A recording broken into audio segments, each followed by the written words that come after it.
It's been a while since the last time na nag-post ako ng ating mini vlog. By the way, I'm using yung ating photochromatic eyeglasses na bagay sa mga big round face. Ayan mga mi, nasa biyahe na kami, papunta kami ng Manila. Ito yung time na bumili kami ng fiber na ilalagay sa mga stuffed toys kasi marami akong nabiling toys na walang palaman. Then, minute up na rin pala namin yung isang supplier naman na mga brand new toys na wala ring palaman. Ayan, dala-dala siya ni partner, yung color blue. Then, dumiretso na rin pala kami ng Divisoria kasi meron kaming mga bibilhin din dyan. Since medyo stress nga ako kapag bibilihan si partner or pag bibili siya ng kanyang gamit. Gusto kasi niya nakikita niya ng actual. Kaya, go for the go na kami sa DV. Before mga mi, nagtitinda talaga kami. Yung mga online sellers sa Blue Apps. Ayan, ang tagal bumuhay sa amin talaga ng Divisoria, sa totoo lang. Then, nung 2024, tama ba? Mga 2024, nag-stop na kami dyan kasi pinili talaga naming ilaban kaya lang wala na talaga, hindi kaya, lagi na siyang lugi. Lugi sa pamasahe tsaka sa pagkain. Since meron ng mga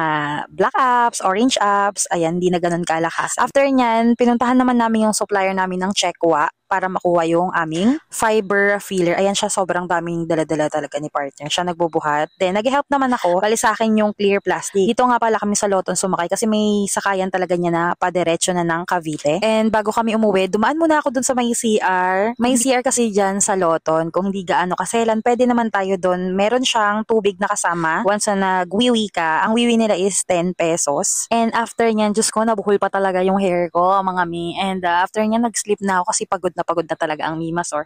And that's for today's video. Yun lang. Bye!